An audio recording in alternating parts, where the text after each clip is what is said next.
Everybody, Good evening. the time is now 6:01 p.m. and we are going to call this meeting to order. Secretary David Smith, roll call, please. VP Bowman, Present. I'm present. Trustee Gross, Present. President Hannah, Present. Trustee Miller, Present. Treasurer Terry. Present. We have a quorum. Thank you. If we can all stand for the Pledge of Allegiance. To the flag of the United States of America and to the republic for which it stands, one nation, under God, indivisible, with liberty and justice for all.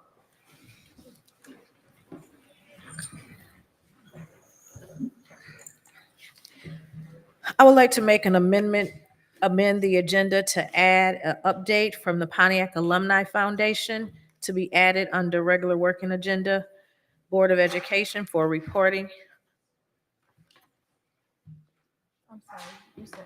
Yeah, amend the agenda to add update from Pontiac Alumni Foundation to go under regular working agenda for a report. Can I get a motion? So moved. Support. It's been moved by trustee Gross and supported by VP Bowman to amend the agenda to add update from Pontiac Alumni Foundation under the regular working agenda. Any questions? Roll call. I'm voting yes.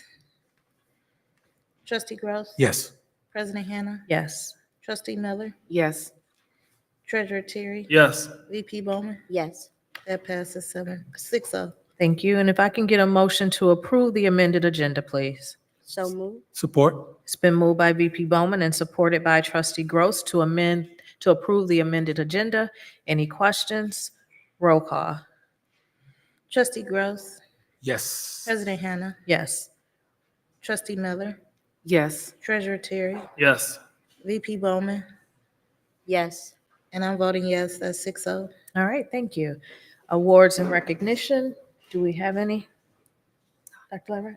No? All right. Moving down, good evening again. Board trustees, it's good to see you all. Do we have any elected officials visiting with us tonight? I'm looking for the audience. I don't see any. Former board trustee, Ms. Kane.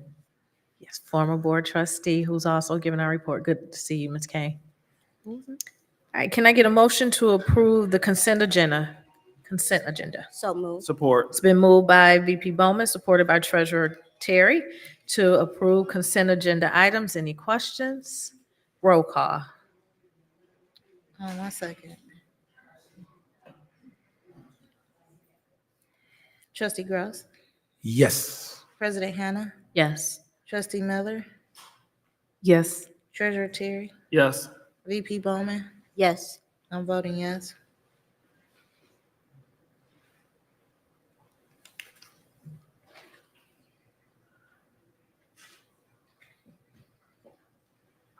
Pass.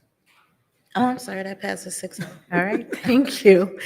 Information from Superintendent and Administration, Dr. Leverett, the meeting is yours. Thank you, Dr. Hannah. Good evening, trustees. This evening, we would like to share with you, as we know, the start of the 25-26 school year is upon us, and we are very excited, but we need every student at school every day in seats on time so that we can make sure that they are getting the most viable, high-level curriculum possible.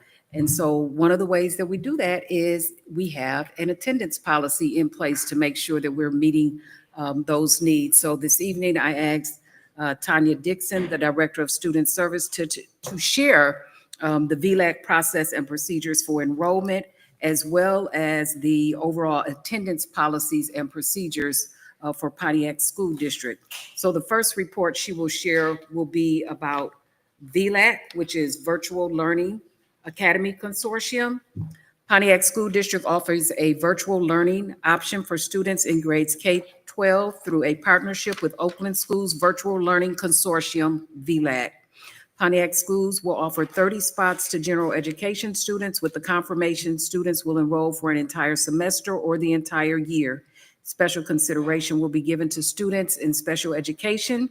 Students with IEPs will be considered with approval of Pontiac School's special education team. Special education teacher services capacity must be considered to enroll in VLAC. So she will be giving an overview about what that entails. And then secondly, our attendance policies and procedures.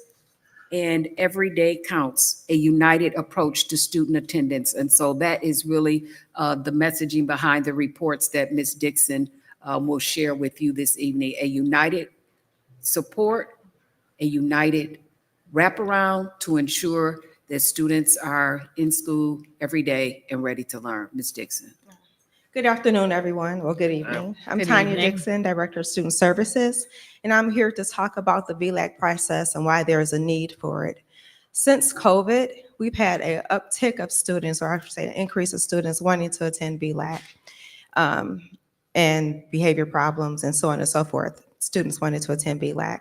So we were just enrolling students as we saw that they may be a better fit for them to attend virtually. So fast forward to realizing that we cannot do it that way because of our budget. So so we came up with a plan or a process to accept these students into VLAC. And so what you should have is the VLAC summary of what VLAC is, the considerations that we have to make for VLAC, and the application for VLAC students. And so we've started kind of a little bit as it relates to pulling students into VLAC by looking at their grades. So if they were in VLAC already, we took a look at their grades to see if it's a fit for them, at their two-way interactions, which is their attendance, to determine if VLAC was a fit. And if it's not, then we tell them they need to come back to school in person. So I don't know if you have any questions about that or. No. Trustees, any questions regarding VLAC? Yes, VP Bowman. Yes. So what is the minimum attendance or minimum missing for, VLAC? And then as far as their GPA that needs to stay above board in order to stay in the program? So we don't have a minimum GPA. We look at the progress of the student from when they were in person to when they're in VLAC. Okay. And as far as attendance, there's two-way interaction, so it's not like daily attendance like we have in in-person school. So we're looking at the two-way interactions to see if the student was actually interacting with their coach or mentor. Okay, thank you. You're welcome. I do have one question, Madam Chair. Yes. Just one.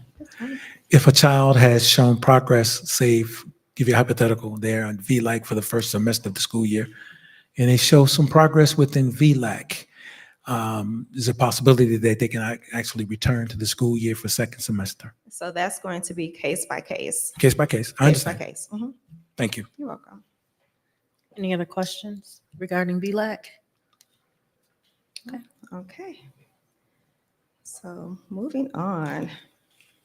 So we are also charged with coming up with an attendance policy and procedures that will address the whole student.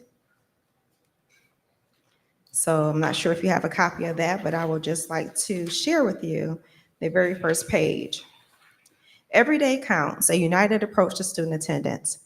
From the very first day of preschool and kindergarten to the final walk across the graduation stage, every school day matters. Daily on-time attendance is more than a routine. It is the foundation for academic success, strong relationships, and lifelong habits. When students show up, they grow up confident, capable, and ready for the world. But great attendance does not happen in isolation. It takes all of us. Families, principals, teachers, paraeducators, bus drivers, custodians, security, and community partners, coming together to support the whole child. Whether it is a warm greeting at the bus stop, a caring check-in from a teacher, or a supportive call home from the office, every touch point matters. Students thrive when they feel seen, safe, and supported. Through this district-wide attendance incentive within our PBS framework, we will incentivize students who constantly show up and show out, support families with tools and resources to overcome attendance barriers, engage staff and community in creative and compassionate solutions, celebrate wins at every level, from monthly milestones to year-end recognitions, track students' progress from kindergarten to 12th grade to build strong, successful futures.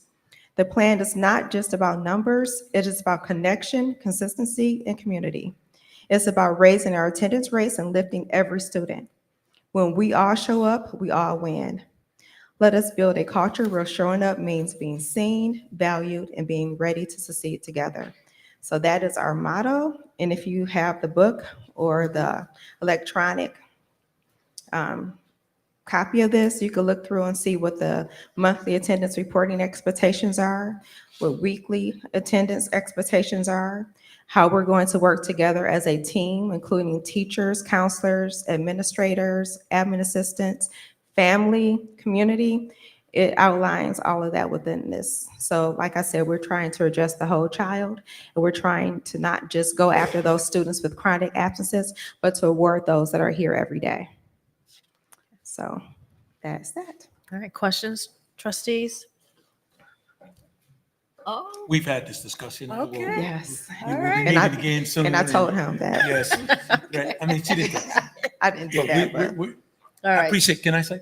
go ahead. And I thank you, Ms. Dixon, and I thank Dr. Leverett for this, because as you know, I've been a stickler for, I'm actually part of an attendance team with Oakland Schools now. And I'm hoping too that the partnership with Oakland Schools will also be part of this process. they're listed. Yes, yeah, I know.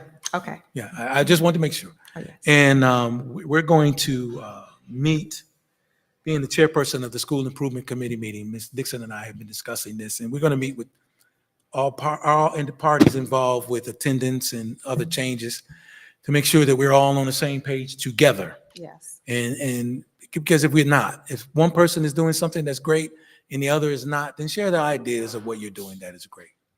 And I thank you for your cooperation. And we've met before with attendance, and it's working because we know where we are as it pertains to not being able to have our attendance agents, but this thing can work because we didn't have them for years. And so this process can work if we work together. So I thank you for that. And I hope that Dr. Leverett will be able to set a date soon where we're going to meet for the committee, and we're going to get the people involved and go into further depth and see what concerns or even successes that they have, and make this thing work for the school year. And this will be a start. I'm excited. I am very excited. Thank you. Appreciate you. Good. Any you. other Thank you, questions, Doc. trustees, comments? Okay. All right, thank you. Okay, Dr. Leverett.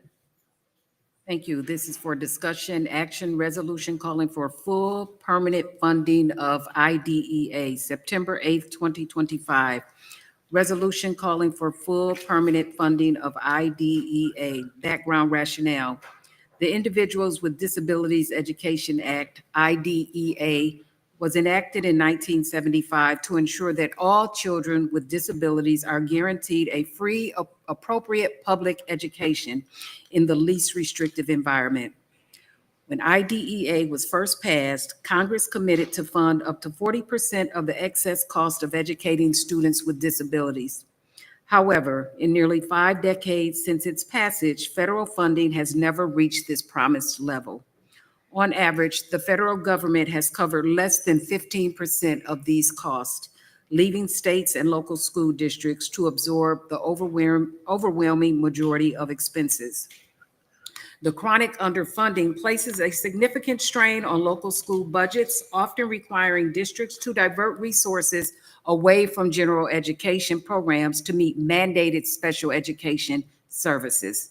While our district is committed to providing every eligible student with the supports and services guaranteed under IDEA, the lack of full federal funding makes it increasingly difficult to sustain high-quality special education services, attract and retain qualified staff, and provide necessary supports to students and families. Calling for full permanent funding of IDEA is not only a matter of fiscal responsibility, but also an equity and justice. Adequate funding would relieve the financial burden of state and local taxpayers, ensure schools can provide the full range of services students with disabilities are entitled to without compromising other educational programs, strengthen the ability of educators and service providers to deliver individualized, high-quality instructional programs, uphold the original intent of Congress in passing IDEA, ensuring that students with disabilities have equal access to the opportunities they deserve. By approving this resolution, the Board of Education reaffirms its commitment to advocating for the rights of students with disabilities and calls upon Congress to fulfill its long-term overdue promise to fully and permanently fund IDEA. It is the recommendation of administration that the Board of Education approve the resolution calling for full permanent funding of IDEA. School District of the City of Pontiac, County of Oakland, State of Michigan, at a regular board meeting, a resolution calling for full permanent funding of IDEA. Whereas public education is the cornerstone of our democracy, providing fundamental skills and opportunity to children across the United States.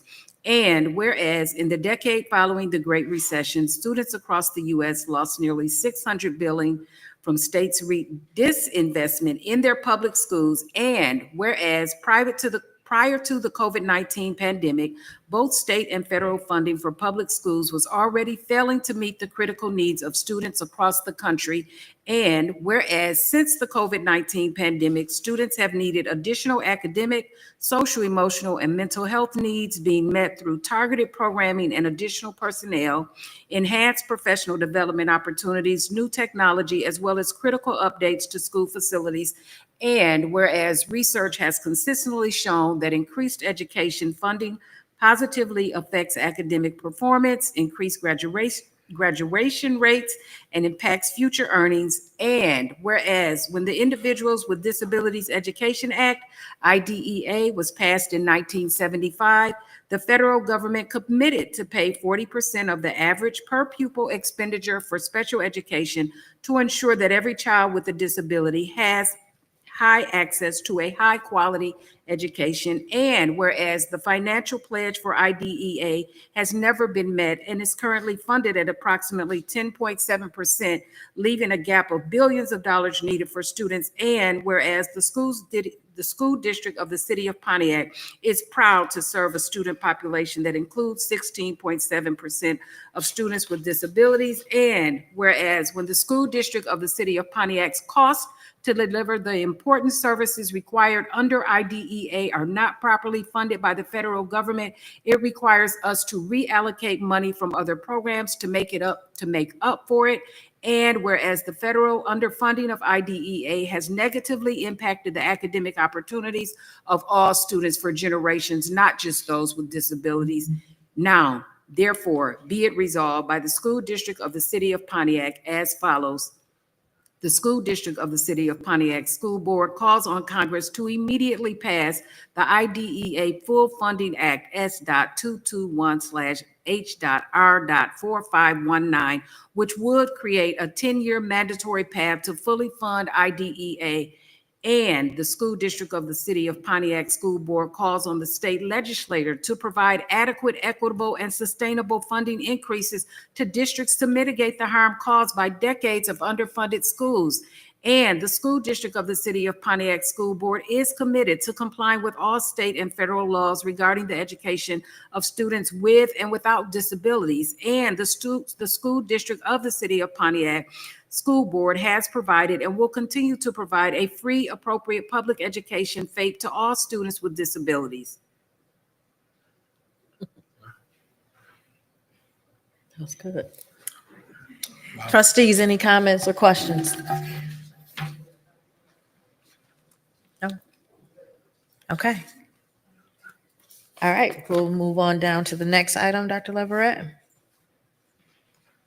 Yes, this is, at this time, I'll turn it over to Dr. Devison. This is the MyCLSD Purchase Grant Funds. Background rationale, PSD administration is looking to purchase curriculum resource materials for the 25-26 school year. And this will be a purchase made through the MyCLSD grant. Dr. Devison.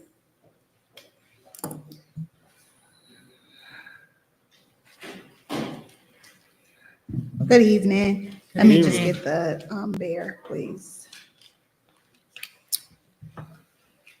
So we have here the MyCLSD CLSD purchases, the background rationale. PSD administration is looking to purchase curriculum resource materials for the 25-26 school year. And we're just ending the grant. We have to spend the funds by September 30th, 2025.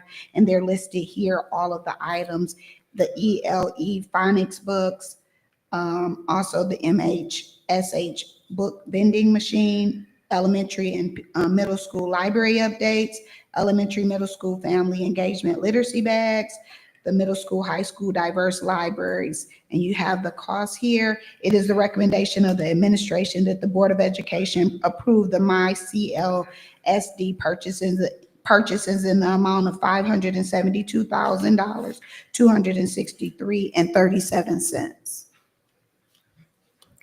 Okay, board trustees, any questions?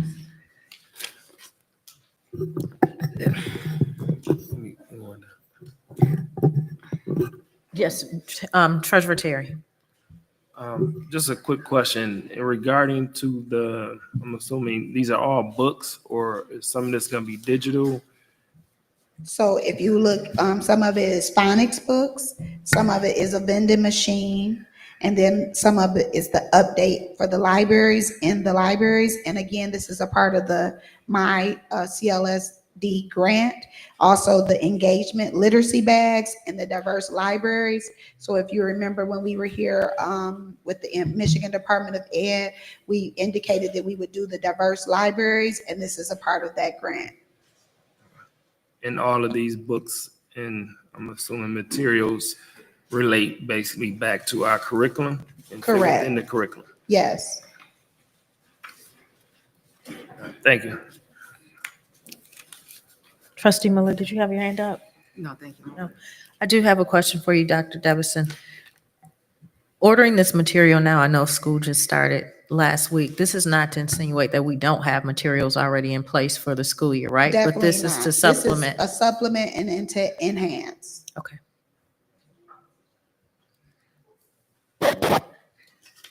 Does this clear out that grant, the rest of the grant, all of these dollars, or is there something else coming down the pipeline that we will be trying to purchase? To clear out date, this no, but these funds have to be spent by September 30th, and it would clear out this grant. that portion of it? Yes. Any other questions? Okay, thank you.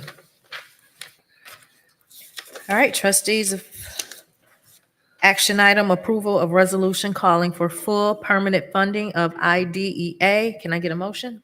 So moved. Support. It's been moved by VP Bowman and supported by Trustee Gross to approve the resolution calling for full permanent funding of IDEA. Any questions? Roll call.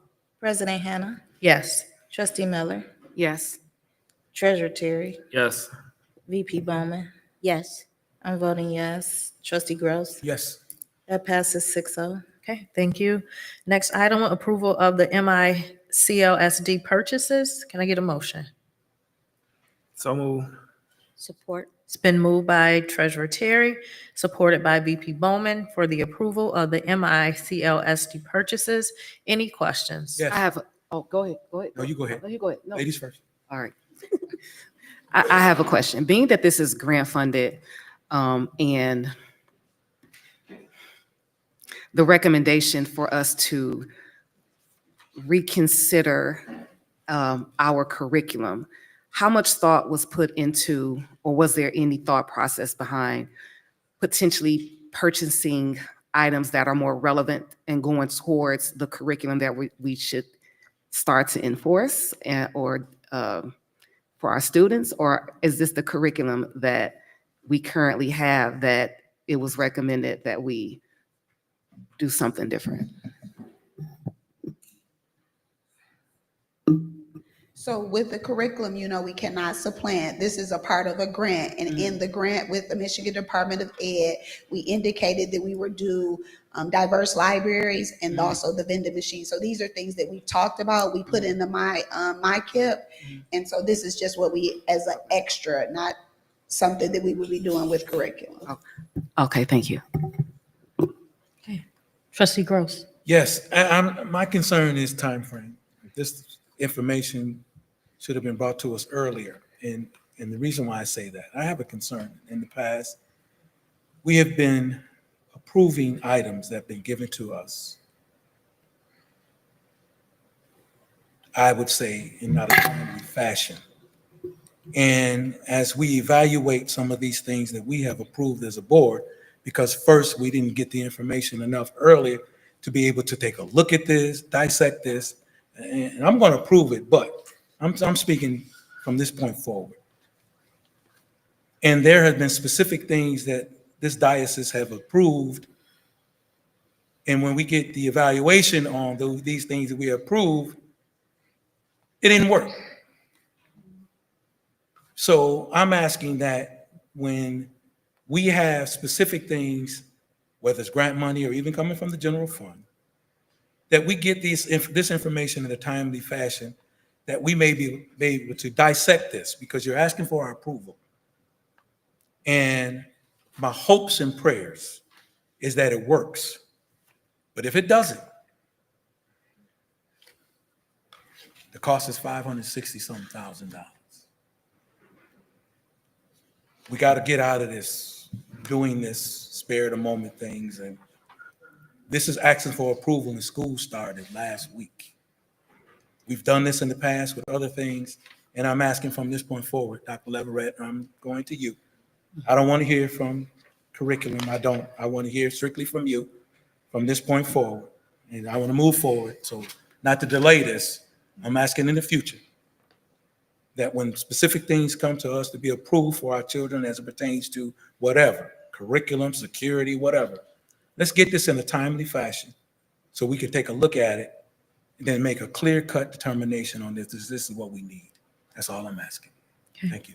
Thank you, Trustee Gross. And I just want to make sure I'm understanding what I'm looking at. So this is for us to use the remaining grant funding.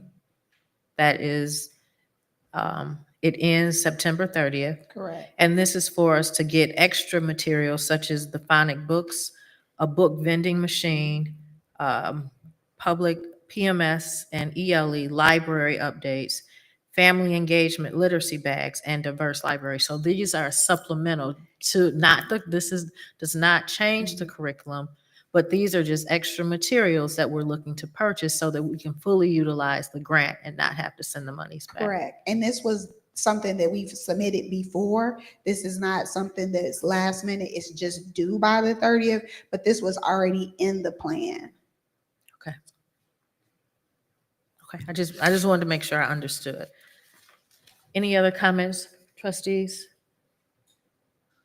Okay, thank you very much.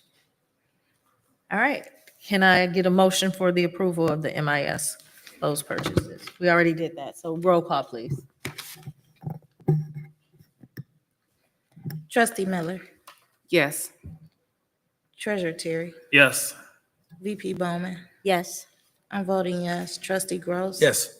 President Hannah. Yes. That passes 6-0. All right, thank you very much. All right, next we have, under regular working agenda, we'll have an update from the Pontiac Alumni Foundation, Ms. Karen Kane.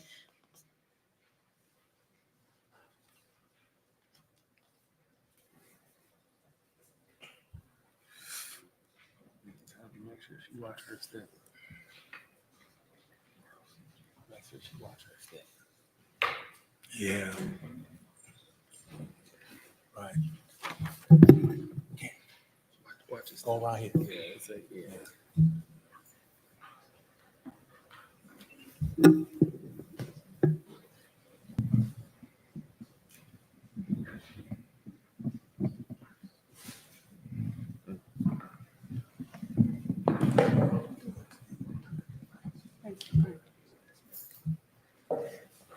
Good evening. Good evening. Good evening. Glad to see you all here this evening. Just to bring an update, I hope everyone received in their mail a copy of the invitation to the event, upcoming event. Just real quick, this is the Pontiac Alumni Foundation. We're doing a fundraising in conjunction with the school district. And the primary purpose of this gala is to raise dollars that we'll be able to use to augment current district systems or programs, and and also to increase the membership within our foundation.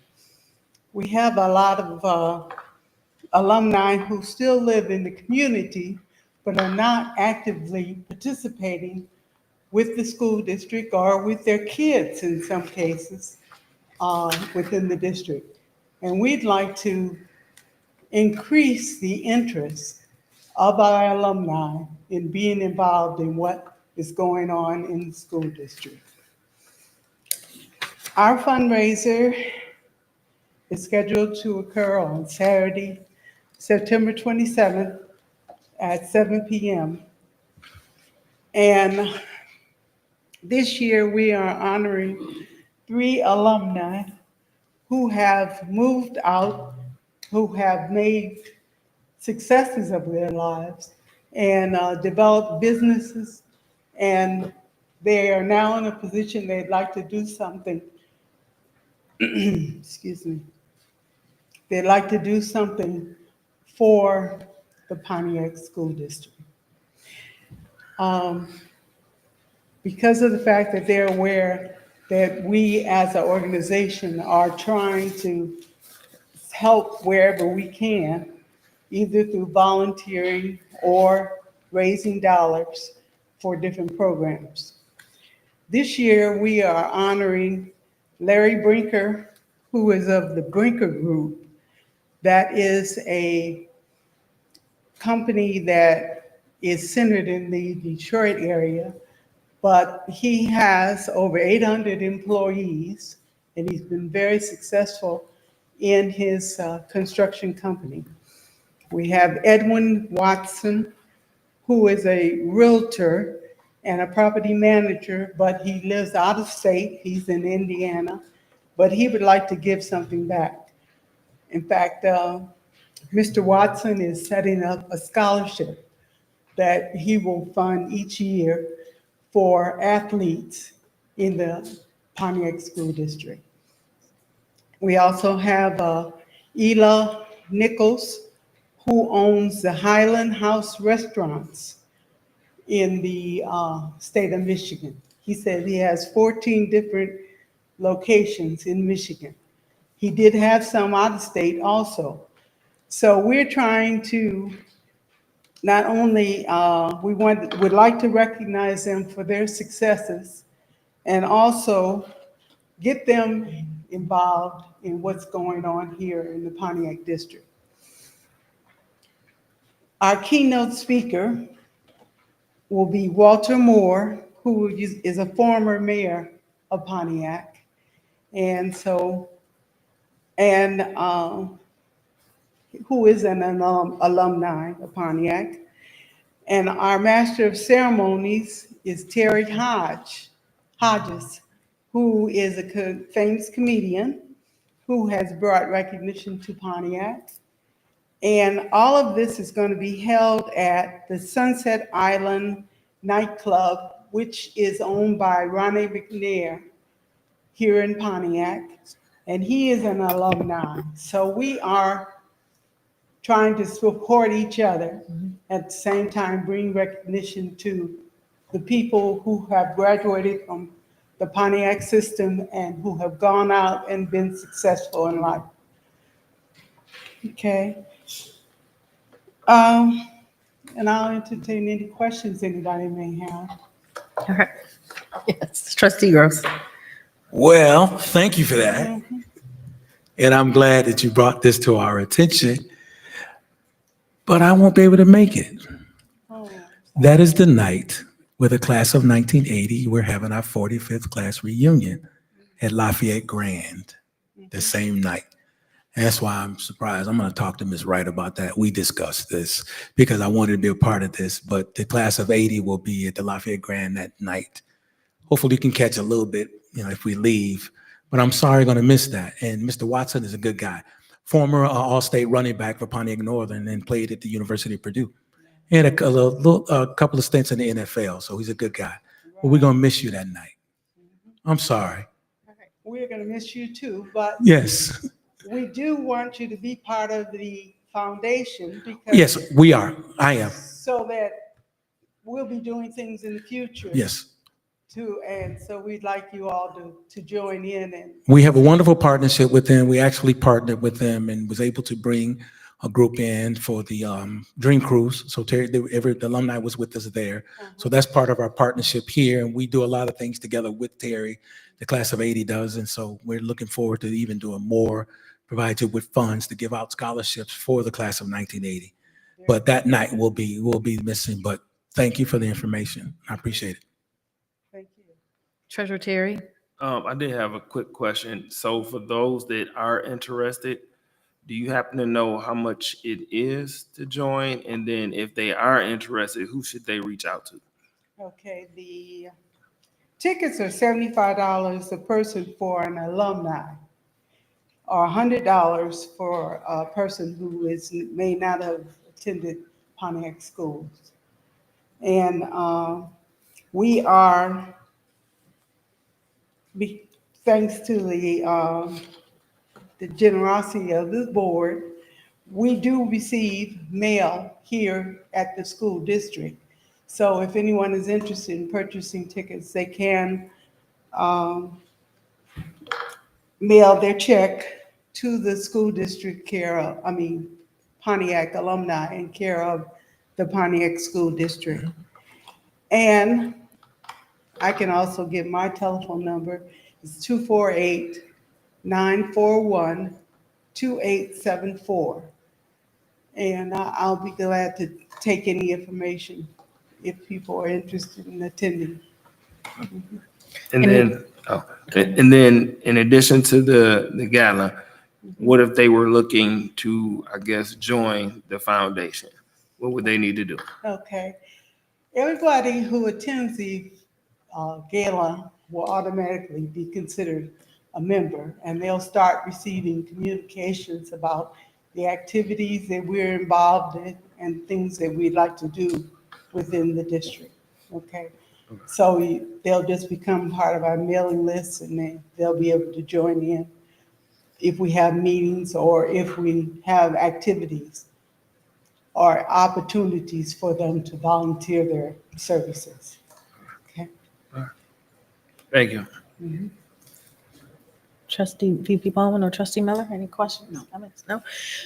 Ms. Kane, thank you. I know that you guys the Alumni Foundation has put on a gala in years past, and I heard it was a phenomenal event, which is why we're coming back again with this same opportunity to re-engage our alumni of the Pontiac School District. So I'm excited, and I thank you and your whole Alumni Foundation committee for supporting us, our students. All of these proceeds will go towards scholarships for our students within the school district, correct? No. In addition to scholarships, there are activities that we participate in that go on in the district. This summer, the part of the summer school, the project itself had a soccer program, which we were able to fund for. And that's why we turn around and use those dollars toward augmenting any of the programs wherever we can, okay? And that's based on, the needs of the students, okay? And we'd like to work with other community groups as far as doing programs. In the past, we've done the back to school rallies and things like that. To, anything that enhances the interests of our children on education and being involved in the schools. Thank you. And do you have a website so that for the community that's watching, and if anybody is interested in reaching out to you to purchase tickets for the gala? Yes, we do. I'm afraid I don't have that information. Okay. I'm sorry, our person is not here tonight. That's okay. We'll get it from you, and we'll make sure that we get it posted on our website so that they can know. And you did share your phone number, so if they were listening, they could also give you a call if they're interested in purchasing tickets. Yes, Okay. thank you. Thank you so much. All right, continuing on with our agenda, General Counsel, Human Resource items. Dr. Leverett? Yes, at this time we'll have for discussion and action, and I will have Ashley read the background rationale for the appointment of Dr. Jeronique Devison as Executive Director of Curriculum and Instruction. And before Ashley goes on, let me first say, Dr. Devison, thank you. Thank you for stepping into this role at a critical time when the district needed leadership, direction, support. You were that person, and you continue to show up on behalf of the students, on behalf of the community and the staff. I want to say thank you. I have watched you grow tremendously in this role, of which I held for 7 years previously. And I'm just proud and honored to continue to move into the future with the strategic plan that we've all collectively put together with Reimagined, with our focus on students and academic achievement. Continue to do the great work. With that being said, let me just tell you a little bit about Dr. Jeronique Devison. She has an EDD in organizational leadership from Oakland University. She has a postmaster's certificate in central administration from Oakland University. She has a master's degree in educational leadership from Wayne State University. She has a bachelor's of science degree in education from Tennessee State University. I won't read the years, Dr. Devison. She has a certification, Central Office Administration. She also has an elementary and secondary administrator certification from the state of Michigan. She is a member of Alpha Kappa Alpha Sorority Incorporated, Special Education Administrators of Oakland Schools. Some of her professional development include Harvard Graduate School of Education Institute for Superintendents and District Leaders, Adaptive Schools, Mindfulness, Blueprint Leadership Network, Diversity, Equity, and Inclusion, as well as Restorative Practices. Under instructional leadership, throughout her over 25 years of service to education, she has led the revitalization of the district's curriculum council, which plans for that are underway. We are excited that that is nearing to fruition in terms of the list of things that she has to continue to work towards for this 25-26 academic year. She has directed full implementation, of the Blueprint model, spearheaded the AI work group development in terms of transforming culture, climate, and community, consistently achieving 100% compliance with IEPs, reads, and METs while maintaining full fall and spring day county day attendance for 5 consecutive years in her career. Systems level thinking and action, oversaw the district's most complex dual role leadership position as principal of Kennedy School and the Special Education Academy, while supervising our K-12 summer school programs. Dr. Devison leads by example, blending compassion with results, vision with action, and leadership with lasting legacy. Dr. Devison, again, I thank you for the work and contributions that you will continue to make to the community, Pontiac School District, and just, again, we can't thank you enough. We know that we had listening circles with Dr. Krantz.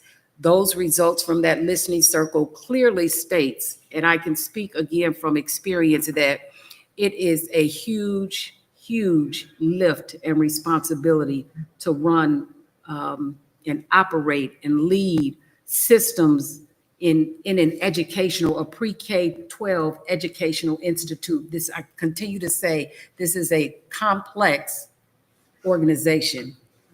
And what makes it complex is the many systems that it takes to keep a school district sustainable and operating. And so with that being said, I will turn it over to Ashley, who will read the background rationale. Well, good evening, everyone. Good evening. It is the recommendation of administration that Dr. Jeronique Devison be appointed as the Executive Director of Curriculum and Instruction, who has been serving in the interim role since January of 2024. During this interim period, Dr. Devison has provided exemplary leadership in advancing our instructional vision and curriculum development initiatives. She has led key efforts and continued implementation of the Blueprint model and new professional development frameworks, all while maintaining a clear focus on student achievement and equity. Dr. Devison has earned the confidence of our educators and administrative teams through thoughtful decision-making, collaborative leadership, and a deep commitment to academic excellence. Her performance in the interim role has demonstrated a high level of capability and dedication, making her well-suited to take on the position permanently. It is the recommendation of administration that the Board of Education discuss and move to action the appointment of Dr. Jeremy Devison as Executive Director of Curriculum and Instruction, effective September 8th, 2025, at the current rate of $134,000, $571.05. Thank you, Ashley. Trustees, any comments, questions as it relates to Dr. Devison? Okay, yes, VP Bowman. Dr. Devison, I want to thank you for the time that you've spent here in the Pontiac School District. I know that this role is new and it's been a learning curve to handle the amount of things that this position has coming at it. I just hope that as we move forward here with our new plan, that we can continue to move this district forward, and just appreciate you for your willingness to want to be in this community, if depending on what the vote of the board. So I just appreciate your willingness to be here and to serve this community. Anybody else? Anybody else before I go? No? Okay, I'll go. Dr. Devison, I had the privilege to meeting you when you were the principal over at Kennedy School. And I know I saw your energy, I saw your love and your commitment, not just for those students over there, but the whole staff over there at the school. So I too say thank you for stepping up into this role at a time where it was a lot of confusion. And what I admire the most is that you stayed, because once you got your feet wet and saw what you were enduring, you could have easily said that no, you didn't want to necessarily do it. So I thank you for staying, first of all. But I also want to say that not just the credentials that you have, but just your passion for kids alone says a lot about you continuing to grow in the role that you're in. As Dr. Leverett said, her having experienced the role and worked in the role for some time, she knows firsthand what it requires. And so there's a lot of opportunities here in this role, and for it for us to change and for us to see a lot of progress. And I'm confident that you could do that. Why? Because you have already showed that once you get in something, that you really want to see it through and you're not going to give up, so that we can make it better. So I appreciate, again, your hard work. I know there is a learning curve, but I'm confident that together with your team, that we can see some changes in our curriculum and instruction that will be for the betterment of our students here. So thank you. All right, do we want to move down to the next one and then we can do our voting? Okay. So as Ashley comes to read the beer for Marvin Beasley, this young man I have had the pleasure of working with for a very long time. And he has stepped up into this role as interim and done a fantastic job. Marvin, I want to say thank you. I'm glad to be a part of the team. But those 3 a.m. phone calls, he'll call you 7 days a week. The one thing that I quickly learned about Marvin is that he is a learner, and he will stick with the task to the very end. And he is a very quick learner, albeit the information that is presented on his resume. I talked to him about attending a leadership academy, and he signed up and was like, Dr. Leverett, that's done. And then he would come back and express to us in cabinet all that he was learning through MSBO. But he is a graduate. It's going to happen very soon. It's almost complete, but the Leadership Academy is a rigorous leadership academy that Marvin has been in almost a year now, of October 2025. He is the Michigan MSBO. He has associate's degree, continuing education, Oakland School's technical campuses, trade school graduate. I won't list the years, Marv.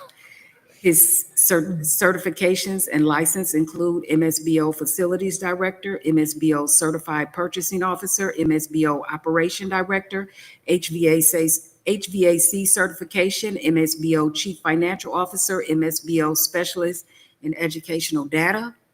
I have taken several of these courses. They are labor intensive. And Marvin, you continue to take those courses. He said, Dr. Leverett, I have to take these courses for continuing education. Yes, we do. So whatever role you play in this district, I'm big on professional development and lifelong learning, and you have continued to stand up, partake, and exemplify just that, Marvin Beasley. Skills: Microsoft Office, Word, Excel, Outlook, Google Suite, Doc, Meet, email, spreadsheet, calendar, Business Plus, FMX software. And he has been in this district for a very long time. I believe just about 31, Marv? 31 Aw. today. Oh. So here we go. I'll turn it over to Ashley to read the bear. Ashley. It is the recommendation of administration that Marvin Beasley be appointed as the Director of Facilities and Operations, who has been serving in the interim role since January of 2024. During this interim period, Mr. Beasley has demonstrated strong leadership, operational excellence, and a proactive approach to facility management. Under his direction, we have seen marked improvements in maintenance response times, project execution, and overall campus workplace safety and efficiency. Mr. Beasley has shown the ability to manage both the day-to-day operations and long-term planning effectively, earning the trust and respect of staff, contractors, and leadership alike. He has proven to be a valuable asset to the organization and has exceeded expectations in the interim role. It is a recommendation of administration that the Board of Education discuss and move to action the appointment of Marvin Beasley as Director of Facilities and Operations effective September 8th, 2025, at the rate of $121,534.04. All right. Board trustees, any comments? Yes, trustee Gross. Thank you. I wanted to do this publicly. I've been knowing this young man from high school until when he first started here in the district. And I watched you. I watched your frustrations during my tenure back in the day when we brought in a group to run maintenance, and I watched your frustrations, but I saw you work through it. And you continue to work hard, and you were dedicated. I watched you when they first come back on the board in 2020. Your frustrations when the bond was passed and specific things that you were doing. But you continued to do your job and did it with a smile. It's not been a time that I've not called you and you weren't there to take care of whatever was needed to be done for our children, not for Mr. Gross, for our children. I watched your management skills grow from a young man who was just in the boiler room, Harrington, way back in the day. I'm not going to give the years. To grow into the manager you are now. I appreciate your hard work and dedication, but most of all, I appreciate you staying here in Pontiac. My mother used to tell me, he used to say, I'm leaving, man. I graduated from that fantastic school in East Lansing. Colors are green and white. And I always said that I wanted to move away. And she would always tell me, why would you leave somewhere that gave you something to make you who you are when you can come back and give to them what you have learned and what you have done? You did that from the beginning. Never left Pontiac. You stayed here. And you've been committed. I trust you and I believe in you. Because whenever something is brought to us, I look to you first. And if you're okay with it, I know it's done right. My support is not just because you're my friend. It's because you earned it. And I always wanted to say that publicly, and this is the time to do so. But I used to tell you, just hold on a little while longer. Just hold on. And now you've been put in a position for us to vote on this. Appreciate you. Now, if you were to succeed and get this, don't you go home and relax and say, I got it, I'm done.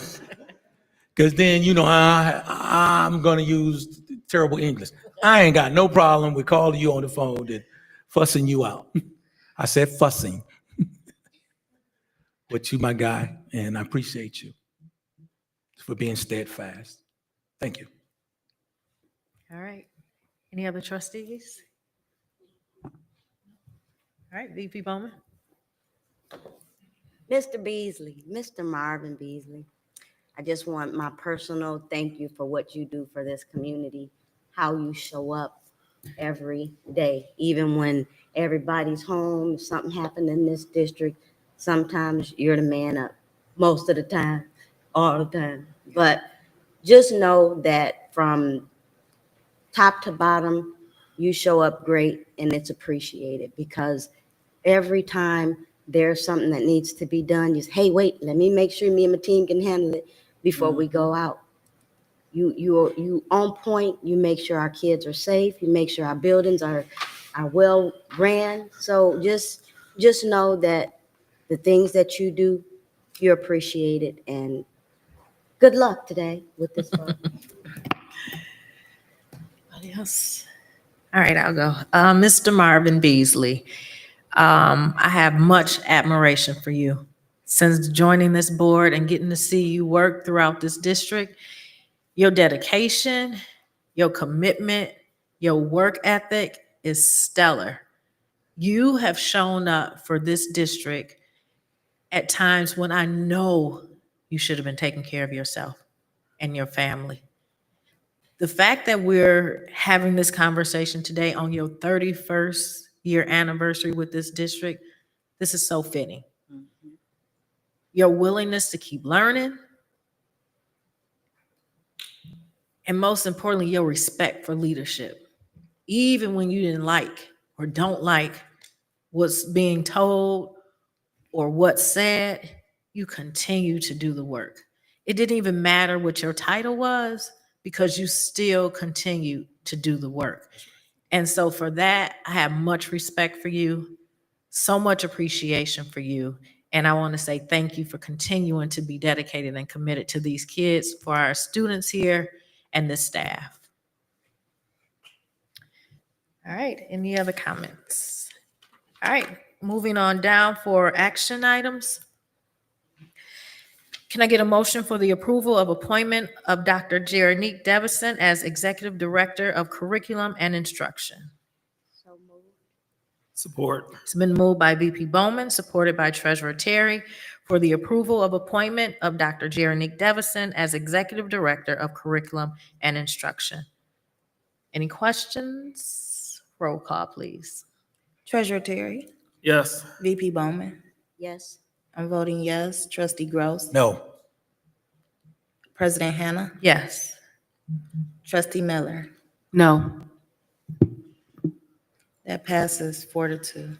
All right, thank you very much. Congratulations, Dr. Devison.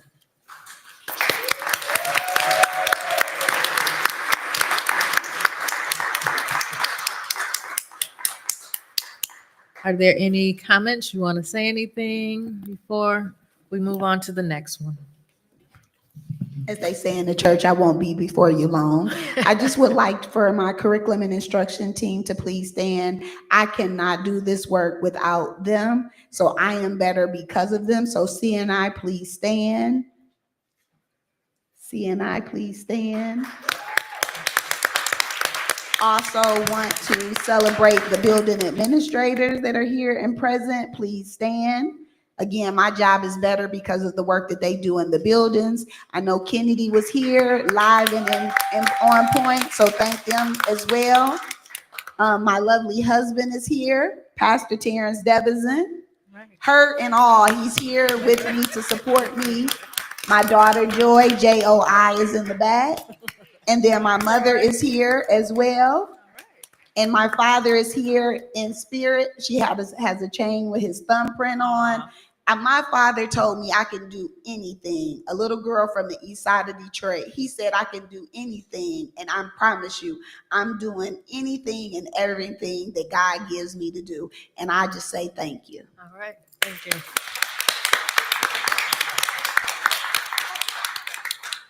I forgot my sister was here. Aw. I'm gonna be in big trouble. I'm so sorry. My sister and my brother, and they're educators in their own right as well. Thank you. All right, can I get a motion for the approval of appointment of Marvin Beasley as Director of Facilities and Operations? So move. Support. It's been moved by VP Bowman, supported by Treasurer Terry, for the approval of appointment of Marvin Beasley as Director of Facilities and Operations. Any questions? Roll call. VP Bowman? Yes. I'm voting yes. Trustee Gross? Yes. President Hannah? Yes. Trustee Miller? Yes. Treasurer Terry? Yes. That passes 6-0. All right, thank you very much, and congratulations, Mr. Marvin Beasley. You want to come and give a few words?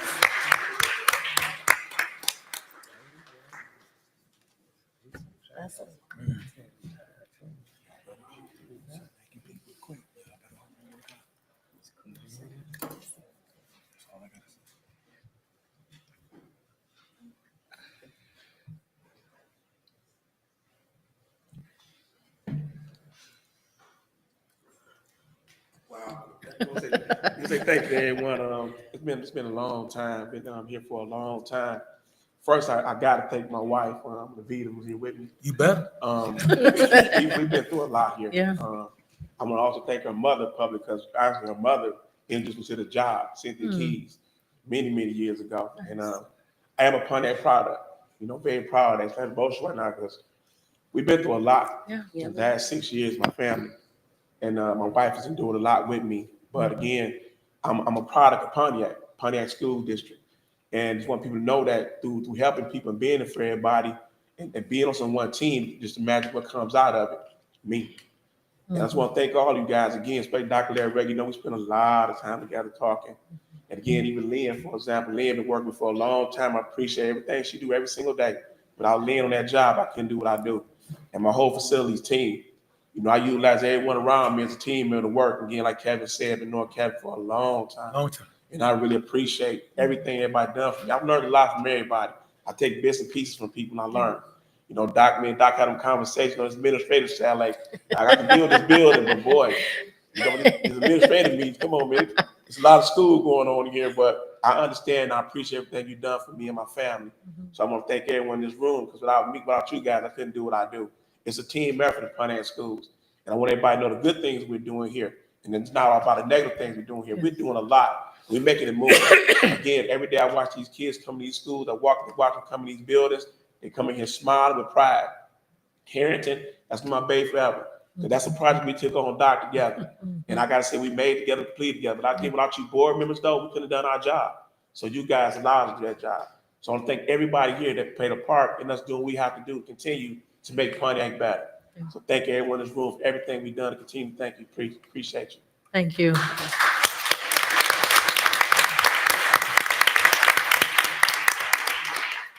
All right, curriculum and instruction, Dr. Leverett. Yes, thank you. At this time, I'll turn it over to the Executive Director of Curriculum and Instruction, Dr. Devison.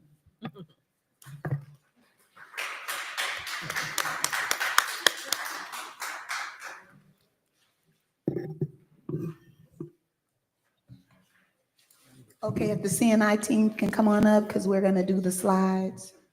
About summer school. It's on here?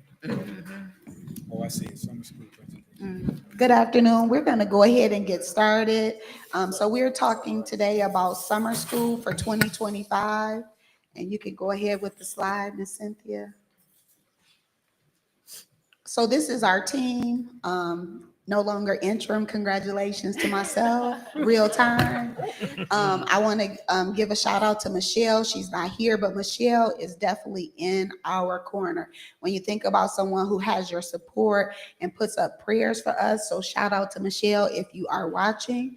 Jennifer Dean, who is our data assessment Yvette Williams, Dr. Alisea, Dr. Jameson, Kevin, who is new to us, Felicia Jeter, Stacy Jackson, Mr. Henry Jackson, is he in the area? And then Brian Sherman, Diane Perez, and also Wilma. Next slide. So for the enrollment for this summer, we have 467 students that were enrolled. Next slide. And these are the programs that we have for the summer school. So for preschool, we had 1, 2, 3 rhythm and read. Also for grades K through 5, we had summer school and Project Excel. Middle school had Project Excel, high school Project Excel, and then we had also a Boyd College Literacy Institute. And we had Camp Invention, and then Kennedy School had the extended school year. Next slide. So for the Boys College, I'm going to have Ms. Jeter go over the Boys College.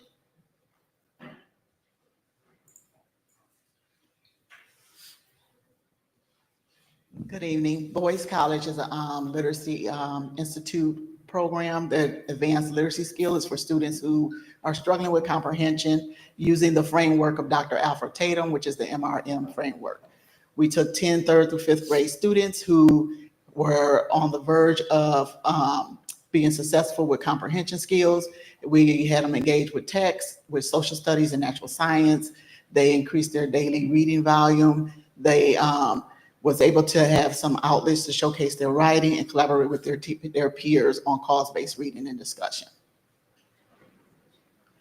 1, 2, 3 Rhythm and Read. It was a pre-K program. It's designed to support pre-K students who are transitioning to kindergarten. So the students are able to sing, dance, and jump as they learn letter recognition and math skills and engage with complex text. Now we have Special Services Department to talk about their role in summer school. Good evening and happy Monday, everyone. Happy Monday. I'm really, really proud to say this summer, our students with IEPs participated in summer school in an inclusive environment. We did not have resource room classes where they were separate from either their non-IEP peers. So it was very successful. We didn't have issues, any type of issues or anything like that. But I wanted to focus on the high school enrollees tonight, share with you some information that we were really proud of. We had 12 students who enrolled in summer school. Out of the 12, 10 attended regularly. 2 decided not to attend, and of the 10 who attended, they completed a total of 26 classes. Oh, wow. So 26 courses. So I'm not talking about health and gym, and I'm talking about American history, econ, biology, algebra. Oh, wow. So they attended and completed 26 classes, and it was a total credits earned of 13 with the 10 students. So, thank you. Next slide. So we had the STEM program for the summer. So I wanted to just talk about summer school compared to last year to this year. So last year at the middle school, we enrolled about 90 children. And out of the 90 children, 90% of that 90 were from a Hispanic population, and they were in level 1 or level 2. And so we had to change how we were delivering instruction. So we were intentional this summer by offering different programming for students so that all students could participate and that we didn't leave anyone out, and to make sure that they felt like summer school was engaging. So with the STEM program, we did the summer learning law, no summer learning loss. We built interest in science and technology and engineering, strengthening problem solving, creativity and collaboration. We provided real world hands-on experiences, and we expanded the access and equity for unrepresented students in STEM. Next slide. For middle school STEM, we did DAPSEP and Code 313. And again, these were areas where students had an opportunity to see pre-college engineering program and coding, which again, we changed what we did in instruction from last year to this year to make sure that we were able to make sure that all students were inclusive. Quick question before you continue. Yes. How many participated in both those programs?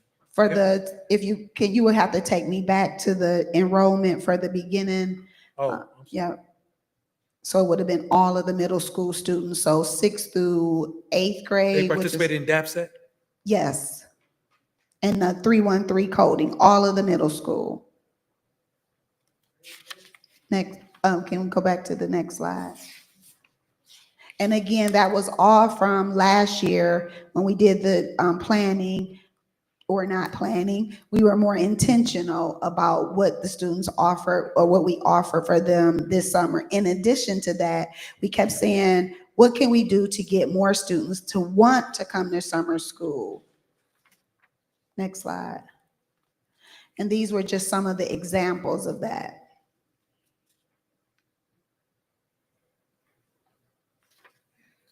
Next slide.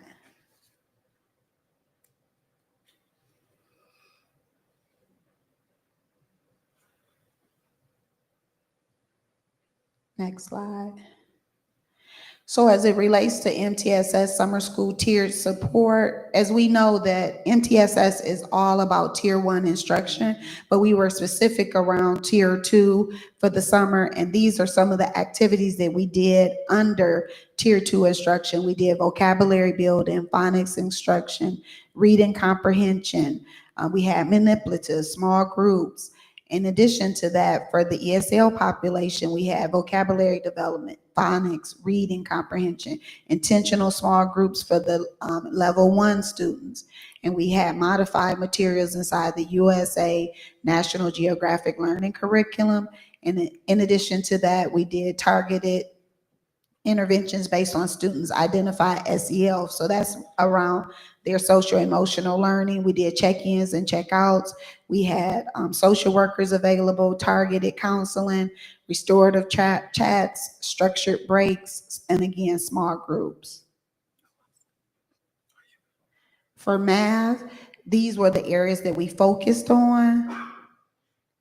And I'll just let you read for a short time and then go to the next slide.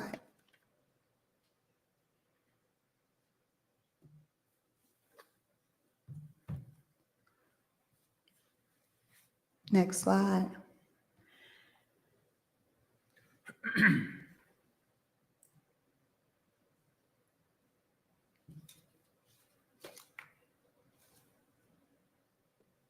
Next slide.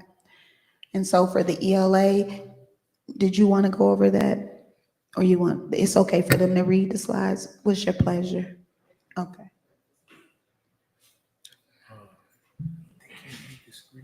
For ELA, these are the areas that we focused on for kindergarten through 6th through 8th grade.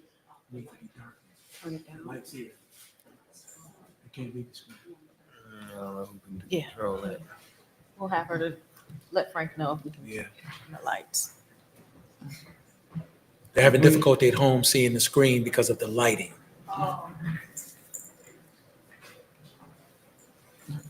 It's all, the whole screen is white to the people viewing it. Yeah, that light can be off right here. Yep, that strip right here.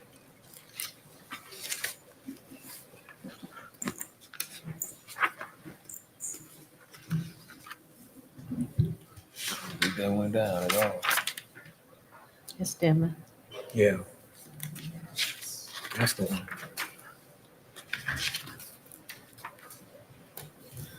Thank you, Frank.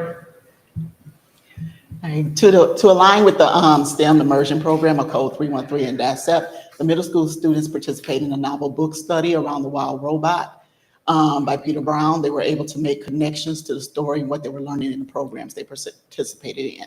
So this was to help to have a round out of the immersion experience. Students in grades pre-K to 12 also participated in the summer reading book fair. Last year, we did it for the pre-K to 5th grade. This year, we added 6th to 12th grade. Students were extremely excited about being able to have book choice and choosing their books. We, well as last year, this year, we also had books in English as well as in Spanish for them to choose from.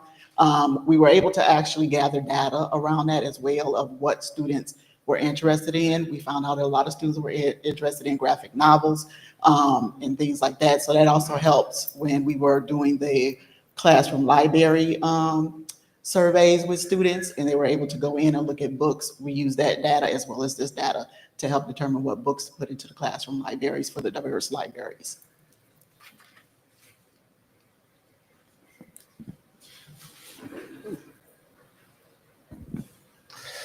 Hello, the ESL education program summer school primarily focused on the 4 language domains of listening, speaking, reading, and writing.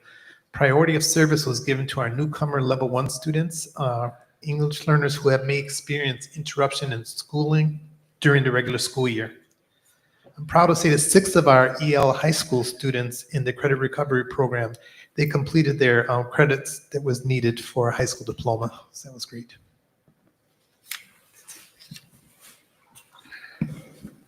All right. This was super exciting. We put some science kits together, some STEM kits together for the kids to take home. So the learning didn't stop at the end of the school day. And you can see some pictures at the bottom. There's Kids Lab, make your own kaleidoscope, some fluffy slime kit, which my daughters were super jealous about, microscope, sorry, I almost said telescope, and also a gyroscope and these were all grade level and tied to the standards. And the kit came with a description as well and some instructions on how to use it and how it applies to the standards in Spanish and in English. Thank you, Dr. Elisea, for the help there. I also want to thank Wilma Bell. You can see her there in the picture. She helped hand these out. Every student that came to summer school left with one. And it was a way to really say, great job, thank you for coming, and also keep learning and keep coming back. And it was really just a blessing to be able to pass those out and see their faces and the excitement. And I even was in ITA today, and a couple of the kids came up and said to me, I had so much fun. That was fantastic. My mom and I made a kaleidoscope with things with flower petals from outside. It was just a great experience. So thank you. Oh, there was also an F1 racer. This was in better condition, but I did break it a little bit, testing it out. But this was really cool. There was Concept Electronics. They didn't need a soldering kit. It was all plug and play. Even the wood snapped together. So we were really intentional about sending things home that they could do on their own. I didn't have a steady set of parents at home that could give me a hand. And I was thinking about what kind of caregiver availability would you have? And could a student carry this out on their own? So just thank you. Yeah, I love that. And then for high school credit recovery, just so you know, with the credit recovery, we were able to allow 11 students to graduate in addition to the ones that were from the spring. That was my question. Yeah. Next slide. So this is the data for the summer school. Just so you know, it's pre and post test. So for ELA, at the pre-test, when they first started, they had 54%, and then they went up to 78% at the end of summer school. So that was a 24% increase. And then for math, it was 47%, and the increase went to 87%, which is 40%. And then we have the PMS STEM immersion program. And again, we talked about the STEM immersion program as it relates to just making sure that for the middle school, we wanted to make sure that it was relevant and desirable for students to want to come to summer school, in addition to making sure that all students could participate. Next slide. And then for summer school credit recovery, as I said, 11 students were able to graduate. And when you look at for the credit recovery, so say for instance, even if you were a 9th grader, of that 19, 9th, 10th, 11th, and 12th graders would have completed a class that they did not pass for ELA. So 19 students for ELA, 10 for math, for science 30, and for social studies 25. So the 19, 10, and 30 and 25 is encompassed of the 9th through 12th, but we were able to graduate 11 students. Next slide. And then we had the wonderful program this summer with Ms. Shields. Thank you. So Kennedy, their extended day program is actually an extension for our more severe students. So they get to go to school in the summer for 20 days. So this summer, Kennedy participated in several community-based instructions. But what I want to highlight for our students that 100% of our students and staff participated in our curriculum-based trips. Now, why that's important, several words that I've heard from our strategic plan conversations as being intentional, reimagining things. So we got our team together and said, where can we go where all of our students can go, whether they're in wheelchairs, whether they can walk.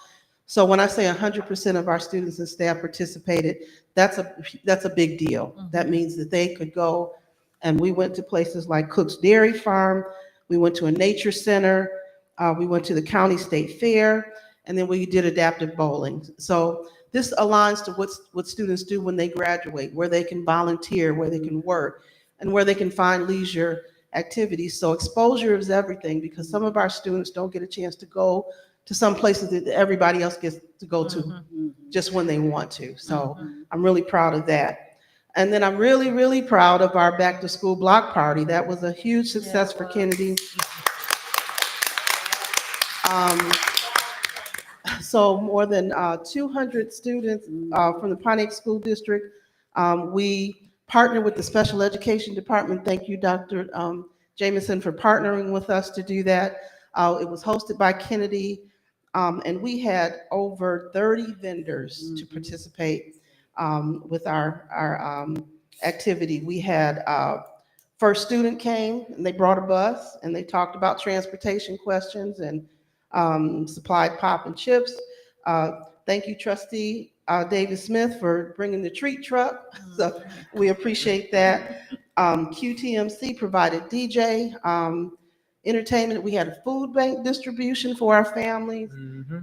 We had Parks and Rec. We had many, many resources like Honors Community Health, Oakland County Health Department, our local ASD social groups, DHS, Michigan Works, and several other charities. We had some faith-based opportunities where they donated book bags for students. So we were really, really proud of our back to school summer highlights. So we are always looking to reimagine what we do for our students and our community. So we're just proud of what we did at Kennedy. And I just want to end with that this summer, this year, we were very intentional in our summer school planning. We're going to be even more intentional coming next year in that we will have the flyer out at enough time. We did online registration. No one could say, hey, I turned in the paper, but we were able to get students registered on time. We were able to get students to have fun and be engaging. So I'm asking the community when we post it on the website, please make sure you're registered. We try to make sure, we have it in English and in Spanish, and we're going to be motivating and posting it in February of 2026 because we're just being that intentional. Even thank you to Dr. Hannah for every board meeting, she started announcing and we started getting students to register. So every year we get better and better and better. So I am grateful to say that the 2025 summer school was a success with many more great years of success. So thank you. All right. Thank you. Board trustees, any questions? Comments? Dr. Devison, this was great.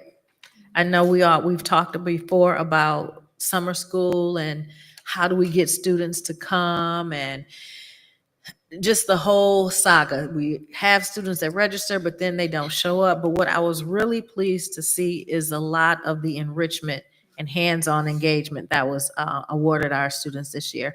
I did have a chance to go over to the middle school and see them in their STEM classes. When I found out that DAPSET was there, where's Dr. Robinson? And we talked about it. This is what we wanted to see even though that was middle school, but we needed our high school to see and have those opportunities like that. So I think we may have come up with how do we attract, of course, kids, when you say summer school, they think it's negative and they think, I didn't like it when I was in there during the regular school year, so I don't want to go during the summer. But seeing these type of fun opportunities and the things that they can engage in, I think that will help to change it. So I want to say congratulations to a successful summer school, and I'm looking forward to what 2025, 26. And I summer just school would like look to like. conclude with the children experienced so many field trips by way of our Project Excel. Again, we were collaborative all year, just talking about what's going to be the best plan. And when I took on this role, the one thing they said is that students want to have fun. So we tried to make sure we had fun, but that it was a learning experience as well. It did. Thank you. All right, moving on down to communications, petitions, and delegations. VP Bowman. Your commitment to address the Pontiac Board of Education for 3 minutes is granted with your commitment that all comments will be delivered with courtesy and civility. Failure to do so will result in forfeiture of your allotted time. Patricia Henderson is first up.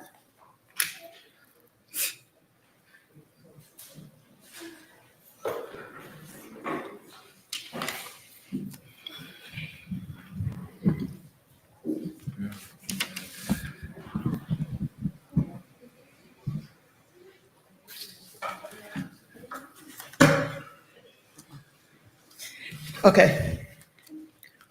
Only got two things to say. I hope this don't get me in no trouble. But I got a question. You know, if I hear something, I'm coming to y'all. So what I heard was somebody got 400,000 versus the 25,000 that they asked for. I heard that, so I'm asking y'all, did y'all do that? My second thing is the Grow Your Own program. It's helping me. I have a 4.0 in Northern Michigan University up in Marquette. I will graduate December the 13th at 10:30 with my BA. All right. But I'm not gonna be done then either, because I'm gonna go back and start my master's for learning disability. Come on, girl. But that's one of the questions I want to ask, because y'all know I ask y'all every time I come here, can I have some more money? I just said that, and they didn't fail me. I'm waiting on y'all. I love you. Come on, do this contract, whatever we gotta do to get us what we need. Cause we in there, we gonna help y'all. Cause I don't want nothing to happen to my babies. I'm there for y'all, but I need y'all to be there for me. Amen. Thank you. Thank you. Mika Brown.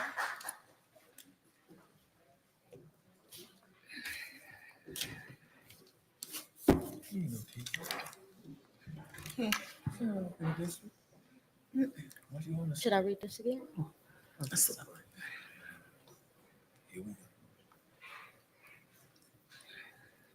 Hello. Hey, Hello. y'all. So, y'all have lost me as a parent of a Pontiac student, but y'all have gained me as a organizer and executive director. So my son no longer goes to Pontiac Middle School. He was just terrified. And so we moved him. But I am even more committed to this school district because I pay taxes here. Like I've moved back home so my son could have the same experience that I had. I went to Frost, and then I went to Jefferson, went to Washington for a year, but I don't hold that against the school district. Then I graduated from Pontiac Northern, and I was the last person, like none of my kids graduated from Pontiac schools, and I thought my youngest son would be the one because we bought a house back here intentionally. Like me and my husband, I forced him to come back here because this is my home and my community. And when I started, it was, we're out of the red, but the kids still can't read. I can't be happy about having money in the bank when the kids still are not being helped. And then to hear that the teachers don't have a contract, and we know that the state doesn't have a budget yet. So that's one of the things, but this isn't the first time this has happened. And so I'm committed as the executive director of Oakland Forward to help organize and get us together, because I would love my son to graduate from Pontiac High. I would love for my oldest son to bring his 2 children. I have a first grader. My grandson is a first grader. He's reading at a 3rd grade level. And I want him to be able to come to Pontiac schools, but we can't be doing this with our kids. Like we owe it to our kids to give them the best education, and it just hurts my heart that it's not here. And so I want to know, what can we do? How can we help? 1, to get a contract, but 2, to get some, trustees who are involved in the community and come to things. Once again, it's not just about the money in the bank. We can be out the red, we cannot have emergency management, and our reading scores can still be as low as they are. Like, what are we doing to help the kids? What are we doing to support them? And the first thing we should be doing is supporting the people who are directly connected to them, which are the teachers, the parapros, the bus drivers. Like, these are the people who see our kids and make sure they're okay, check on them and create relationships. And when these people aren't being paid, they go places where they're appreciated. And it seems that I'm boring some of y'all, so I'm gonna go sit down, but I just want to say, can we do better for our kids? And I am the new executive director of Oakland Forward, so we will be here supporting y'all, the teachers, and our community. Thank you. Thank you. Miss Delia Sharp.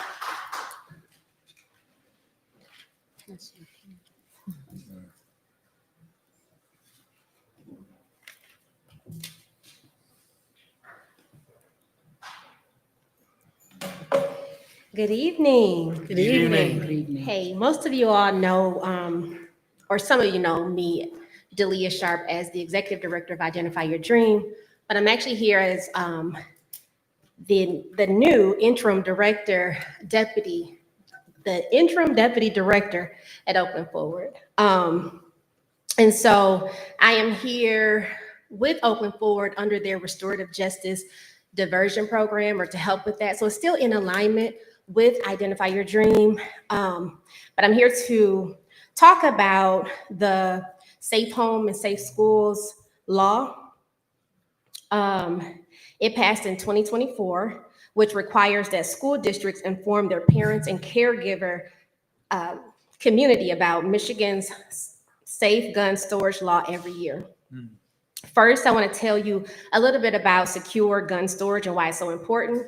In 2023, the state of Michigan passed a law requiring gun owners to securely store their firearms with a gun lock, or in a gun safe with kids when kids are near or could reasonably be expected to be around. Safe storage means that firearms should be unloaded and locked in a gun safety box or secure with a proper gun lock. Firearms are the leading cause of death among children and teens in Michigan. In an average year, 1,421 people die and 2,983 are wounded by guns in Michigan. Of those, 798 teens die each year. At least 39% of Michigan households have at least one gun. Teaching parents and caregivers about secure gun storage in a crucial way that we can prevent these injuries and deaths. We also know that roughly 3/4 of school shootings under the age of 18 obtain the guns from their home or from a home of a close relative.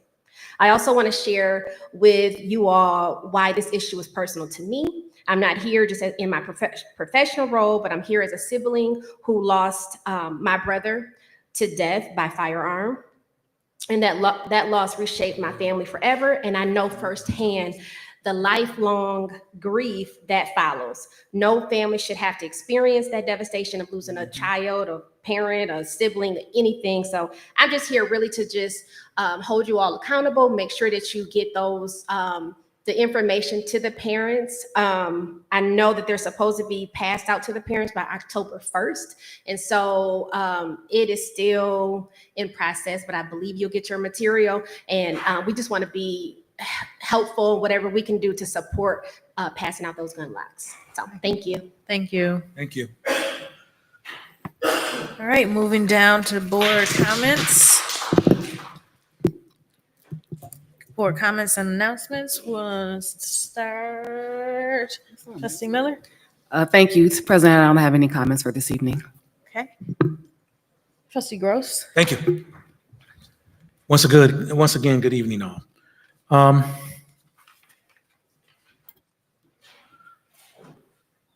Dr. Lovett, I had the opportunity to meet with a group of people that I've dealt with for years, along with my fraternity brothers, and we want to meet with you because we have an idea for a college tour for our students. And I have some gentlemen waiting to set up a meeting, but I wanted to give you opportunity for school to get set, because my hope is that we can get this college tour together for this school year. And with the partnership of my fraternity in this district, I think we can do so. So I'd like to sit down and talk with you about setting up a meeting with these gentlemen. And it's an agency that I've dealt with since 2004. And they're willing to come with us and work with us to get this college tour set up for our seniors, some of our seniors this year, if we can take a look at that. And I think that'll be excellent. Lastly, I want to say, I've been doing this for quite some time now, and you hear whispering and you hear words and you listen to people, but I need the community to know, and I need those who are here today to know. It is the intent of this board to be able to do what we can, when we can, however we can, to ensure that all of our students and all of our employees have the best as possible, period. It is not our intent for our children to fail. You know, I've been hearing things, you guys don't care about the kids, and that's just not true. You are seeing things from this position and not here. And when we meet and when we talk, our major discussion is what can we do to alleviate concerns, problems, and issues as it pertains to our staff so it will not affect our students. That is our belief, that if a staff is happy at what they do, it reflects in our children. That's just my belief. I'm not saying, please don't misinterpret, or I don't want to be on social media saying, oh, Gross don't think staff is it. No. I am saying we want our staff to enjoy their job, because if you enjoy something, it's not a job. We understand the frustrations and the concerns. I've been doing this now since 1999 and had breaks in between. And throughout all of my tenure, there's not been a year that we've not approved a contract and we've not gotten anything done. I don't foresee this happening. We understand the frustrations. But those things will be dealt with at the negotiating table. We don't want you to believe, or I don't want you to believe, that we don't hear you. We hear every word that you say. We do. But we want to do this the right way. And I think that's highly important for everybody, because if we do it the right way, and we've got to be able to work together to do it the right way. That's extremely important. We have to do this together. It takes all of us, and not some of us, and not one of us. We totally understand. We've been doing this for some time, and it's time to make things better for everyone and not just someone. Our children are extremely important to all of us. We need to show that in our words, in our emotions, in our work. They're very important to all of us. I understand you're not comfortable where you are. I can only say that it's our intent to make things better. But time is extremely important. Time.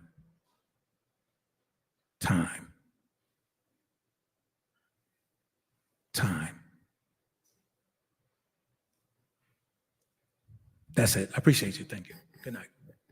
Thank you, Trustee Gross. Secretary Davis Smith. Good evening. I just wanted to say congratulations to Dr. Devison on your new position, and thank you for stepping in when we needed help.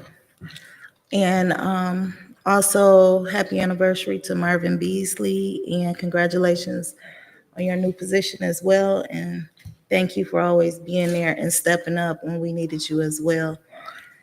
I was glad to see that the children enjoyed the summer program. And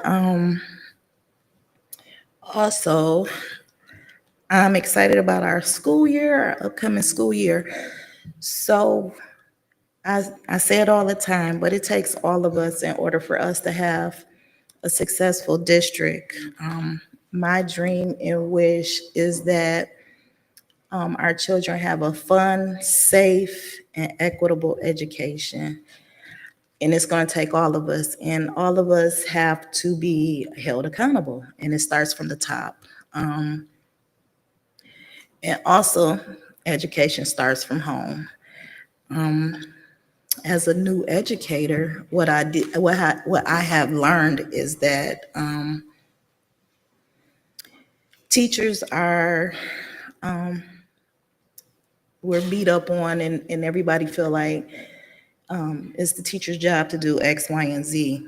But as a parent, as a mom, I know that we have a voice in our children's education, and it's important that our parents voice their opinion in their children's education and be a force for their children in that education, because it starts at home.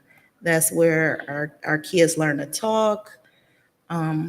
My children started off reading their sight words and things before they even came to preschool. So I just want us to, as a community, to help our children as a whole. And I believe if we all come together, we will be effective. And I'm just excited about this school year, because I believe that we are trying to come together as one for the best interest of our children. And I just hope that that we just stop being negative with one another, and if instead of negativity, that we try to come up with solutions. We always have problems, but if we come together, we'll be able to come up with some solutions. But I just want y'all to have a good night, be safe, and remember to read to your children at least 30 minutes a night, or niece, nephew, cousin, sibling, and have a good night, everyone. All right, thank you. Treasurer Terry. All right, good evening, everybody. First off, I want to say thank you for all the reports and the presentations. It's always good to see that we're working together for the betterment of our children. So continue to push forward. I know it's not been the easiest few years. We're just dealing with a lot of challenges internally and externally as well that's impacting us. But it's good to see that we're still coming together. We're still holding it together. We're still coming together united as a team and doing the things we need to do for our students here. So I want to continue to say thank you. Let's continue to move forward. I know we've done a lot of work, but there's also a lot of work that needs to be done. I know we're not perfect, but we're always going to strive to try to be perfect. So I want to say thank you. Hats off to everyone, administration, staff, teachers, bus drivers, food workers, you name it. It takes a village. So I want to say first, thank you for everyone, including the parents as well. Without you making those sacrifices to getting your students here and your kids here, we wouldn't be here. So I want to say thank you to everyone. Next, I just want to say congratulations to Dr. Devison as well. I know she's in here somewhere. Thank you. I know we put a lot on your shoulders. You stood there though in the storm and the bad weather and everything, and you're still here. So I want to say thank you and congratulations on your appointment. Also, Brother Beasley, same as you, same to you as well. Congratulations, 31 years. Hats off to you for that one. Pure dedication, pure dedication. I can't say that. I know a lot of people that's put in that many years at a particular one job and still here and still holding it down and still dedicated and still committed to push through and have the best for this district. So congratulations to you as well and keep pushing forward. In addition, I think I just want to say it's a new year. School is back in. We're almost at full swing. We're going to have some hiccups. We're going to have some hurdles we got to jump over. I just asked if we can work together. Just work together, stick it out, hang in there. Let's push through. I know we all want better. We all want more. We all want this. But as we all know, we're dealing with the country right now that's having its own challenges.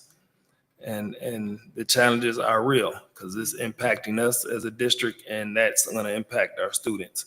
So I just want to say, continue to push forward, even through the hurdles and the tough times. Communication.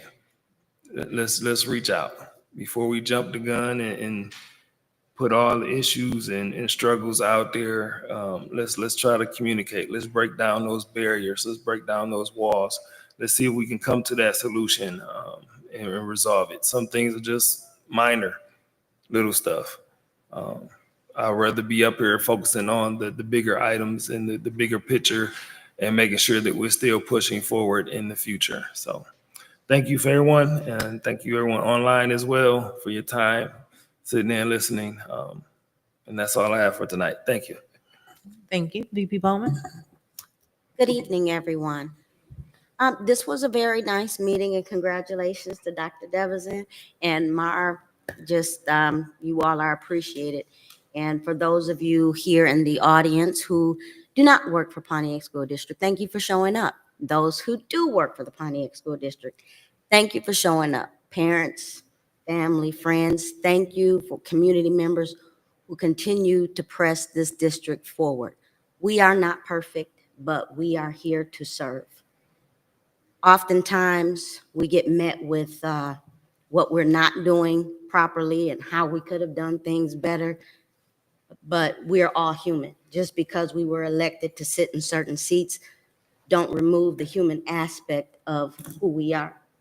We're here to serve a community and to give our best to this community. We don't want to take, we're here to give and to work together and be a collaborative, cohesive district.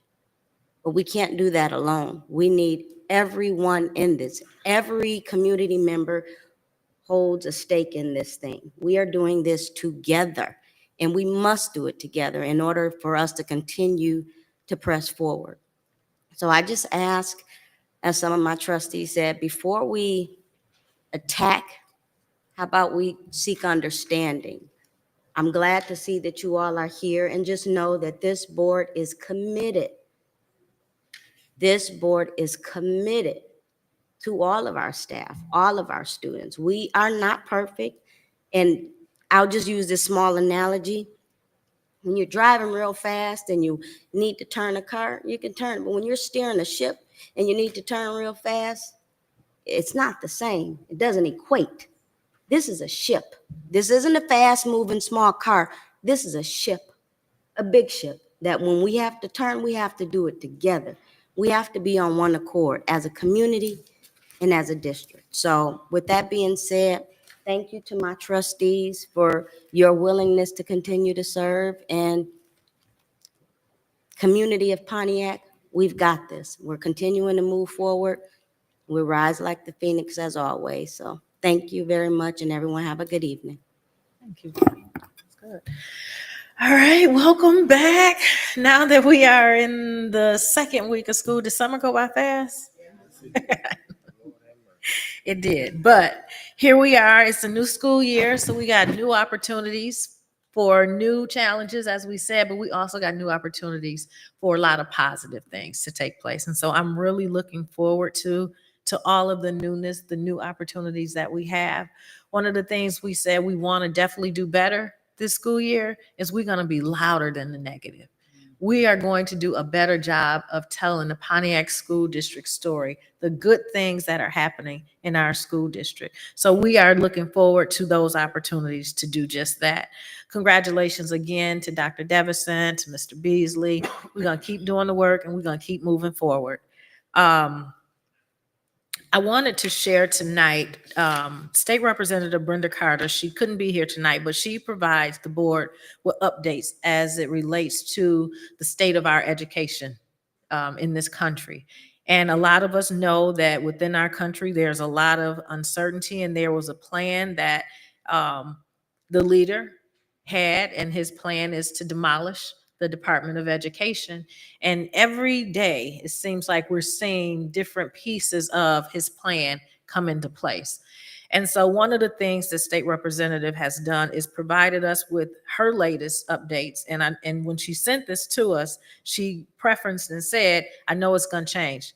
By the time you get this out, something else is going to happen, because things are quickly and consistently happening that are really going to impact Pontiac School District, as well as other school districts that are like Pontiac. So I just wanted to share on her behalf a couple of those things. She will be able to attend our September 22nd board meeting, so she herself can provide more recent updates. But a couple of the things that are taking place at the federal and state level that could affect the Pontiac School District is, one, our targeted supports at risk. So our meals and our poverty count, we're looking to tighten the rules to reduce the eligibility. They are looking to tighten the rules and reduce eligibility for free and reduced price meals, and can lower poverty-based counts used in funding decisions. Special education and student health, changes to Medicaid reimbursement. It threatens services that districts cannot easily replace with state or local dollars. Categorical cuts, while the per pupil base increase, many categorical programs such as transportation, mental health, early literacy, meal support, and others are considering being eliminated or consolidated. And for Pontiac, this forces a hard trade-off, meaning keeping buses running versus retaining staff, our literacy support versus mental health services, because our community cannot simply replace these targeted dollars with local resources. And another one is a shutdown. I don't know if everybody has, again, paid attention to the news, what's really happening. I know this is a big concern, because if a budget is not passed by October 1st, I believe is the date, right? Yes, October 1st. If a final budget is not enacted by October 1st, Michigan risks a shutdown. The October 20th state aid payment could be delayed, which directly impacts payroll and operations. So I say these things and share these things because of transparency, because we don't want to ignore the bigger picture. I know we're dealing with our own issues within the Pontiac School District, but these are bigger than this school district. And so we want to make sure the community hears and they are aware of these things that are taking place, and know that we as a district are mindful of these things, and we're doing our due diligence to make sure that we have a plan should any of these things come into effect. But it's important that we are aware as a community of what is happening across the state and on a federal level. So I just wanted to make sure that we keep those things in the forefront while we continue to push and do what we can for our students and babies in the Pontiac community. But just know, as my trustees have already said, we are here to work together to make sure that we are doing things in the best interest of these students as well as our staff and teachers. So again, thank you. I don't want to be the downer and share that bad news, but it's just the reality of where we are. So these are the things that we have to take into account along with all the other things that come into play. But these things and issues are bigger than we are. And so I just want to make sure that we are aware, but we are excited again about this school year. Lots of great things happening with our students. We can't do it without you. So we're excited that you all are back and hope that you're ready for some fun and some excitement and some good things for our students. So again, we thank you for everything that you do. And with that, I'm going to ask for a motion to adjourn So the moved. meeting. Support. It's been moved by VP Bowman, supported by Treasurer Terry to adjourn the meeting. Any questions? Roll call. I'm voting yes. Trustee Gross? Yes. President Hannah? Yes. Trustee Miller? Yes. Treasurer Terry? Yes. VP Bowman? Yes. That passes 6-0. Okay, the time is now 7:56 PM and this meeting is adjourned. Have a good night.